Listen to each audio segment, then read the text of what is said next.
कक्षा 7 के बच्चों, जैसा कल मैंने आपको बताया था कि आपका हम पहला पाठ शुरू करेंगे। तो आपके पहले पाठ का नाम है इस्लाम का भारत में आगमन। इस्लाम क्या है? इस मुस्लिम धर्म है। इस्लाम एक धर्म है, जैसे हिंदू धर्म होता है उसी तरह इस्लाम भी एक धर्म होता है। भारत में आगमन, भारत में उसका इस्लाम जो धर्म है वो भारत में कैसे आया, इस पाठ में आपको उसी के बारे में बताया गया है। अब ध्यान से सुनिए। इस्लाम का उदय अरब देश में हुआ और धीरे धीरे पूरे विश्व में इसका प्रसार हो गया। 7वीं शताब्दी में भारत पर अरबों के आक्रमण के बाद भारतीय लोग इस्लाम से परिचित हुए और धीरे धीरे इस्लाम भारतीय संस्कृति का अंग बन गया। देखिए, इस्लाम धर्म का जो उदय हुआ अरब देश में हुआ था और धीरे धीरे जो इस्लाम हुआ, मोहम्मद साहब अरब में पैदा हुए थे और धीरे धीरे पूरे विश्व में इसका प्रसार हुआ, यानी प्रसार यानी फैलाव हुआ। 7वीं शताब्दी में इस भारत पर अरबों ने आक्रमण किया और भारतीय लोग इस्लाम से परिचित हुए और धीरे धीरे इस्लाम भारतीय संस्कृति का अंग बन गया। जैसे हमारी ज़बान में उर्दू ज़बान का शामिल होना, हमारा पहनावा ओढ़ावा में बदलाव होना, ये क्या हुआ? धीरे धीरे वो भारतीय संस्कृति का अंग बन गया। अब हम लोग पढ़ेंगे इस्लाम धर्म की शुरुआत। यह अरब देश की बात है। वहाँ के मक्का शहर में सन 570 ईस्वी में हज़रत मोहम्मद साहब का जन्म हुआ था। उस समय अरब में अनेक छोटे छोटे कबीले थे जो लगातार एक दूसरे से लड़ते रहते थे।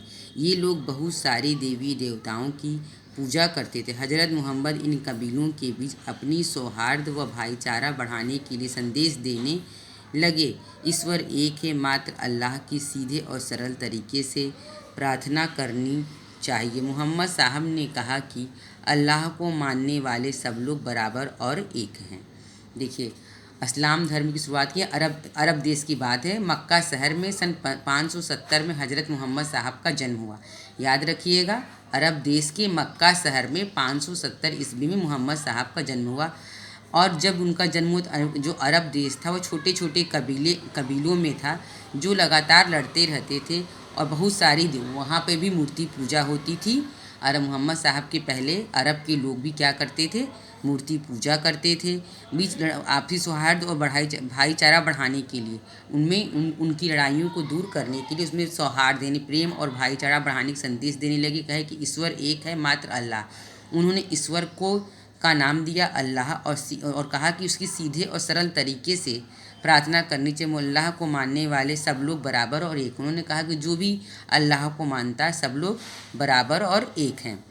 प्रारंभ में मक्का शहर के कई लोगों ने मोहम्मद साहब की बातों का विरोध किया। देखिए, कोई भी नई विचारधारा आती है तो उस विचारधारा से सभी लोग सहमत नहीं होते। लोगों ने उसका विरोध किया, यहाँ तक कि मोहम्मद साहब को मक्का छोड़कर 622 ईस्वी में अब दूसरे शहर मदीना जाना पड़ा। मतलब उनका विरोध, उनकी बातों, उनके सिद्धांतों का इतना ज़्यादा विरोध हुआ कि 622 ईस्वी में उनके दूसरे शहर उनको मदीना जाना पड़ा। इनका यह जाना हिजरत कहलाता है। जब वो गए तो उसको क्या कहा जाता है? हिजरत। इसी समय से मुसलमानों का हिजरी संवत आरंभ होता है।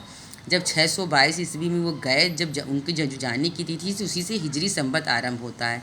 धीरे धीरे अरब के सारे कबीले मोहम्मद साहब की बातें मानने लगे।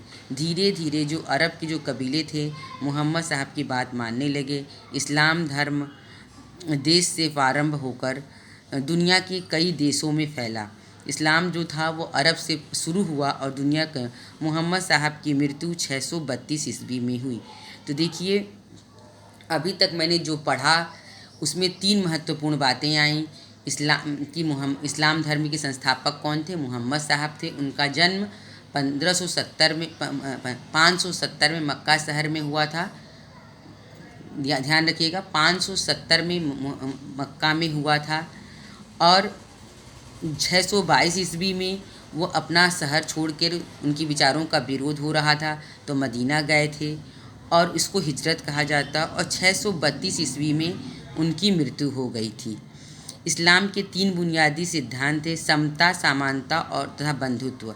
इस्लाम के 3 सिद्धांत हैं, समता, समानता। इस्लाम धर्म के लोग मानते हैं कि अल्लाह एक है। इस्लाम के लोग मानते हैं कि अल्लाह एक है, यानी ईश्वर एक है, वे उसके बंदे हैं, यानी हम जो इंसान हैं वो भगवान के द्वारा भेजे हुए बंदे हैं। हज़रत मोहम्मद अल्लाह को का पैगाम संदेश लेके आने वाले पैगंबर, और जो हजरत साहब हैं वह अल्लाह का संदेश लेकर आने वाले पैगंबर, यानी वो भगवान जो ईश्वर पैगंबर यानी उनके राजदूत हैं, ईश्वर के वो दूत हैं। मोहम्मद साहब की देखिए शिक्षाएं। मोहम्मद साहब ने क्या शिक्षा दी? मोहम्मद साहब ने इस्लाम धर्म मानने वालों के लिए जीवन में निम्न 5 सिद्धांत निर्धारित किए। उन्होंने कहा कि इस्लाम धर्म जो भी धर्म को मानेगा वो इन 5 सिद्धांतों का पालन करेगा। पहला है कलमा, अल्लाह एक है और मोहम्मद साहब उसके पैगंबर हैं। क्या कहा? भगवान एक है, मोहम्मद साहब उसके पैगंबर यानी भगवान के भेजे हुए दूत हैं। नमाज, प्रतिदिन 5 बार नमाज पढ़ना चाहिए। रोज़ा, रमज़ान के पवित्र महीने में रोज़ा का व्रत रखना है। ज़कात, अपनी उपार्जित आय का 40वां हिस्सा गरीबों के सहायतार्थ देना है। हज, पूरे जीवन में एक बार मक्का की तीर्थ यात्रा करना है। मोहम्मद साहब के देहवास के बाद अरब के खलीफों का प्रभुत्व स्थापित हो गया। खलीफा पैगंबर के उत्तराधिकारी के रूप में मुस्लिम जगत के धार्मिक गुरु और राजनीतिक प्रशासक होते थे। उन्होंने अपना साम्राज्य अरब देश, सीरिया, इराक, ईरान, मिस्र, उत्तरी अफ्रीका, स्पेन तक फैलाया। अब बात ही समझिए आप लोग मोहम्मद साहब की शिक्षाएं। कलमा, अल्लाह एक है, मोहम्मद साहब उसके पैगंबर हैं। मैंने बताया भगवान एक है, उसके दूत हैं। नमाज प्रतिदिन 5 बार पढ़ना चाहिए, यानी जो मुस्लिम लोग पूजा करते हैं, नमाज पढ़ते हैं मस्जिद में जाकर, उसको दिन में वो लोग 5 बार पढ़ते हैं। रोज़ा, रमज़ान का पवित्र महीना होता है जो इस समय चल रहा है, सुबह भोर में वो लोग कुछ खा पी लेते हैं जिसको सहरी बोलते हैं, और शाम तक व्रत रहते हैं, फिर उसको रोज़ा खोलते हैं। ज़कात यानी अपनी उपार्जित आय का 40वां हिस्सा गरीबों को सहायतार्थ देना। यानी ज़कात वो चीज़ है जो आपके घर में आपके अम्मी अब्बू या कोई भी व्यक्ति जो कमाता है उसका 40वां हिस्सा, मतलब 100 रुपये कमाते हैं तो उसको 40 हिस्से में बांट दीजिए। 100 में रुपये को 40 से भाग दीजिए, जो आएगा उतना हिस्सा गरीबों को सहायता में देना। इस समय देखिए जो ये महामारी फैली हुई है, इसमें सभी लोग कह रहे हैं कि भाई ज़रूरतमंद की मदद करिए, तो यानी सहायता करना, गरीबों की मदद करना। हज, पूरे जीवन में एक बार मक्का की तीर्थ यात्रा करना। और जब अपने पारिवारिक जीवन की जिम्मेदारियों से कोई भी मुक्त हो जाए तो एक बार वो मक्का की तीर्थ यात्रा करे, मक्का जाए। मोहम्मद साहब के देहवास के बाद, जब देहवास यानी जब उनका इंतकाल हो गया, वो अल्लाह को प्यारे हो गए, यानी वो ख़त्म हो गए, उनकी मृत्यु हो गई, तो अरब में खलीफाओं का प्रभुत्व स्थापित हो गया। जो अरब देश था वहाँ खलीफाओं का, खलीफा होते हैं प्रभुत्व का, खलीफा पैगंबर के उत्तराधिकारी के रूप में, जो खलीफा थे वो पैगंबर के यानी मोहम्मद साहब के उत्तराधिकारी के रूप में मुस्लिम जगत के धार्मिक गुरु और राजनीतिक प्रशासक होते थे। वो मुस्लिम जगत, जो मुस्लिम समाज था, उसके धार्मिक गुरु और राजनीतिक प्रशासक होने लगे। इन लोगों ने अपना साम्राज्य अरब देश, सीरिया, इराक, ईरान, मिस्र, अब देखिए अब अरब देश, सीरिया, इराक, ईरान, मिस्र, उत्तरी अफ्रीका और स्पेन तक फैलाया। स्पेन क्या है? यूरोपीय देश है। अफ्रीकन मुल्क का, और अरब देश, सीरिया, इराक, ईरान, मिस्र ये एशियाई देश हैं।